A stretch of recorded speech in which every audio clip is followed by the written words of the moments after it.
All right, guys, in this video, I'm going to be walking you through exactly how to pick the perfect city and niche combination for digital real estate. And if I say digital real estate or I accidentally say website rentals or I say rank and rent, it's all the same thing. It is the business of building, ranking, and then renting simple websites to local business owners. When we say renting, we're literally just forwarding the phone calls to a local business and they're paying us every single month, okay? I want to start really quick with this quote. The money is made in the buy, not the sell. I didn't write that there so I could have a cute little quote. I wrote it there because I say it all the time.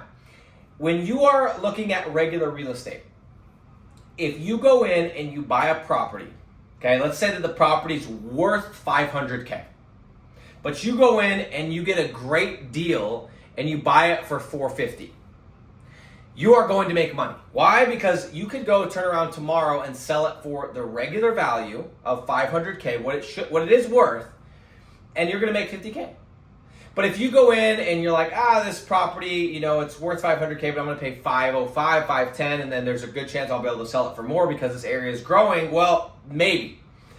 However, the problem is now if you don't sell it for $550 or above, and even if you sell it for $550, you're still not going to make as much as you would have if you would have just bought it for the right price. So that means that's the whole, that's the interpretation of the money is made in the buy, not the sell. What does that have to do with this? Well, in the same way that the money is made in the buy, not the sell, the money is made in the selection, not in the ranking or in the process, I guess I would say. Meaning, if you can go into a city and niche combination that is low competition, the CPC is low, which I'm going to talk about all this stuff, it's going to be easy to rank, there's a lot of search volume, all these different things, and you can get ranked really quickly. You don't have to do all the other stuff 100% correctly, and you're still going to win. On the other hand, if you go into a very competitive market in the wrong niche and it costs a lot to run ads and it's really hard to rank, you could do all the work in the world and you're not going to make money, or it's going to be very difficult to make money and it's just going to become tedious, okay? So I'm going to run through this really quick. This is the process that I use, that I teach. There's going to be little nuanced things. If you guys have questions or, hey, what about this situation? Put in the comments, I'll try to answer it, but let's go through this. So first and foremost, when you're picking the niche, okay, and I probably could do an entire video on this, I could probably do an entire video on this, and I could probably do an entire video on this. I'm gonna jam it into one video, and then maybe we'll do other videos going forward. When you're picking a niche, number one, these are the criteria for selecting a niche. By the way, rank and rent, digital real estate, again, all the same thing. It works for every niche, okay? I've done this process for assisted living. I've done it for golf lessons.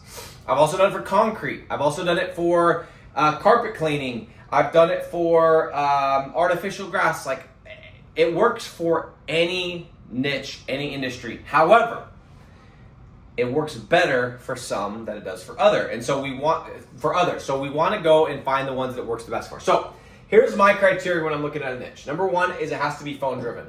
What I mean by that is I don't want it to be brick and mortar. I don't want it to be something that a customer goes and shops for, right? So like a car dealership, not going to be the greatest.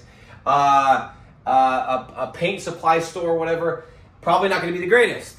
A hardware store, probably not going to be the greatest, right? But a concrete company, when you need an estimate on concrete, you call the company, they come to your house and give you an estimate. When you need artificial grass, same thing. When you need towing, same thing. You don't go shopping. You don't go shopping for your tow truck. You're just in a bind and you need it, right? So it needs to be phone driven. Number two is I like to have the ticket price at least $1,000 or more. Okay, why? Because if there's not enough money to go around, it's going to be really hard to charge for your leads. Okay, so I like to have at least a minimum of $1K ticket price. There are some exceptions. For example, duct cleaning. I've used that niche before. The ticket price is like $350 to $500. Sometimes it's $750 if it's commercial, it's bigger. But it works because the margin is high. So even though it's a $350 job, they're probably making $300 of it, right? So that's that. Number three, it needs to be unbranded, meaning people aren't so attached to what company that they use, right? When you're buying a car, it's about the brand, right? I'm going to get a Tesla, or I'm going to get a Mercedes, or I'm going to get a Chevy. You buy for the brand. We want stuff that's unbranded because we're going to be building websites that are unbranded. And the reason we want them to be unbranded is so that if Jack decides to stop paying us, we can go over to Bob and nothing changes. We don't have to use his branding or leverage or lean on his name or brand to get leads, okay? Next, I prefer, these ones are not as crucial, but these are things that I look at, is I prefer it not to be a seasonal niche. I'm not going to go into snow removal because then I'm probably only going to get leads for a few months of the year, right?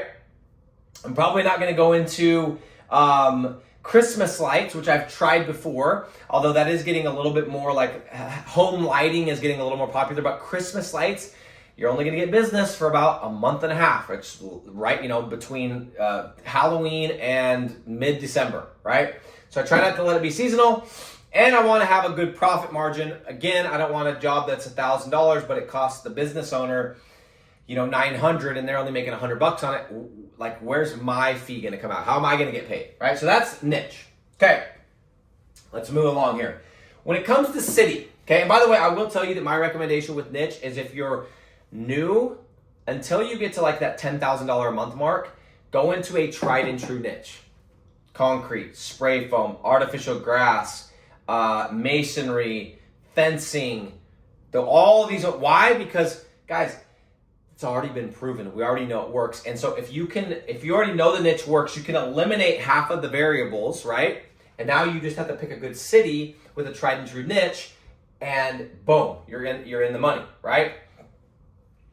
Some people don't want to listen to me, that's okay, but my recommendation, go into the tried and true niches. This is what I did, and when my business started taking off, is I stopped focusing on trying all these niches, and I just started with one. It was tree service. And then the next year it was artificial grass. And the next year it was concrete. That's what I've done every single year. And then the last couple of years, it's been kind of a combination of all. And then to test this and that. But I make well over 10K a month now, and have for years. And so that's why I have the ability to do that. But until you get to 10K, stick with the tried and true. Let's go to the city. All right. Here's the recommendations when it comes to choosing a city. Number one is it's got to have good search volume. If it doesn't have good search volume, what's going to happen is you're going to build a website. And let's say you're going to take my approach, you're going to run ads. You're going to run ads, you're going to hook a business owner, they're going to be excited, and then boom, it's going to dry up. It's going to dry up, and you're not going to have any leads come in, and you're going to wonder why. It's because there wasn't enough search volume, okay? Notice that I didn't say anything about population. Population does not matter. It's about search volume. However, usually the bigger the city, the bigger the population, the more competitive it is. That is true. And usually the more searches there are as well. So I try to avoid big cities. If I'm looking at a state, let's look at Tennessee. I'm most likely not going to be going into Nashville. What I am going to be doing is I'm going to be going into Hendersonville, Lebanon. I'm going to be going into Murfreesboro. That's even a bit on the big side. I'm going to be going into, excuse me, guys. I'm going to be going into those tier 2, tier 3 cities that have enough volume, but aren't going to have all the competition that comes with them, right? We want to make sure it hits the volume criteria, but it doesn't bring with it all the competition, right? Next, avoid extreme seasons. That's self-explanatory. You guys go into like a North Dakota, which I've done before. I went into one of the cities in North Dakota for foundation repair, which is a niche I would not recommend. And yeah, about most of the year was cold. And so we had some good months and mostly bad months. Avoid extreme. I like the Floridas. I like the Arizonas. I guess it doesn't matter if it's extreme heat. It's more just if it's extreme winter. Florida, I like the Arizona. I like the Nevada. Some of these more moderate climates. Texas is good. California would be great, other than California is not a city that I touch, and I have another video on that and why, but it would be perfect. So Florida is perfect because it checks all the boxes and it's not California, okay? And then the last, guys, is we want to go into a city that has low competition. Meaning, if I want to rank for, let's say I'm going into, let's say towing, okay? I want to look at all the keywords. I want to look at tow truck. I want to look at towing. I want to look at tow truck near me, et cetera, et cetera, et cetera. I want to search those terms with a cleared browser history and an incognito window, right? Because you guys don't want to have all your cookies and whatever. And I want to see who's ranking for those terms and if the same companies are showing up again and again, and which companies are showing up and how good are their websites, right? Who's my competition? So I want to have low competition. So here's what I want to, I'm going to try to turn this a little bit. There's some red flags that you guys need to pay attention to when it comes to competition, okay? Number one is when the same sites show up again and again and again, it's a red flag, okay? If you're seeing the same company show up for every single term at the top of Google, it usually means they're there for a reason and Google has chosen them and they're probably pretty locked in, okay? Number two is if those competitors that you see that keep showing up again and again have really old domains. Guys, the other day I was looking at Asphalt here in St. George, Utah.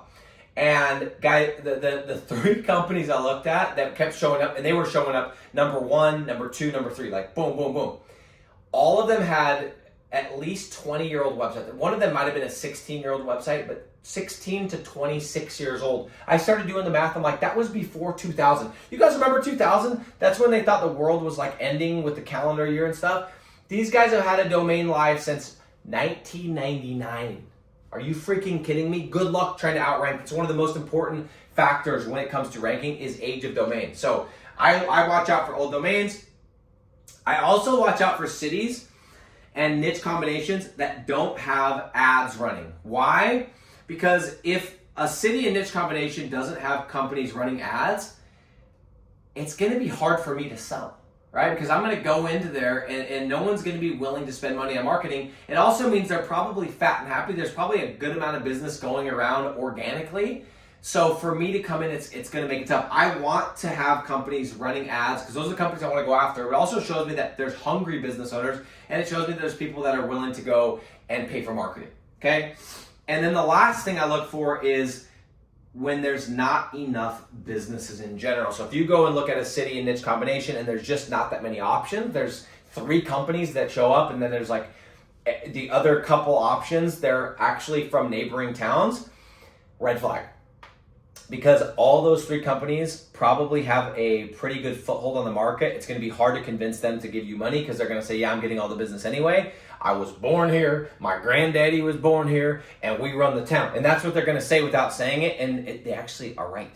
They're going to get all the leads, and so it's really, really tough. So this step is so important, guys. If you mess this up, this is a tough game, baby. And I've messed it up. I have messed this up dozens and dozens and dozens. One time we did one niche, we built 50 websites. To this day, right now I have 0 of those websites. We built them, we tried to rank them for a couple of years and shut them down. I don't know how many thousands of dollars we put into those projects and we got nothing out of them because we didn't understand this process. And guys, if you're listening to other people teach you, here's how you pick a city and niche, you should find out how much money they've actually made in this business, doing this business. Not selling a course, but doing the business, and how recently, because I know when I started, some of the programs I was a part of that I bought, they had a process, but the process was outdated. The process was a 2014 process, and it was 2018, 2019. And I'm like, I'm going to be building these websites. And guess what? Built the websites and couldn't rank them. Built the websites, no leads came. Built the websites, no hungry business owners. Built the websites, this, that, and the rest. And it was literally like throwing mud against the wall. You gotta freaking nail this. The money is made in the buy, not the sell. These are the criteria for the niche, this is the criteria for the city, and these are my red flags. And assuming that we pick the right niche, we pick the right city, and we don't see these red flags, we're good to go, baby. And then what I do is instead of waiting and just building the website and spending 6 months ranking it, I'm actually gonna go in, I'm gonna build a landing page, I'm gonna run some ads, I'm gonna get some leads up front, and I'm going to go and close the business owner and then go build the website. But that's another video for another day. If you guys know anything about me, you know I love to pre-sell. Thanks for watching. If you have any questions or clarifications or like situation-specific stuff, drop in the comments. I'll see you on the next video.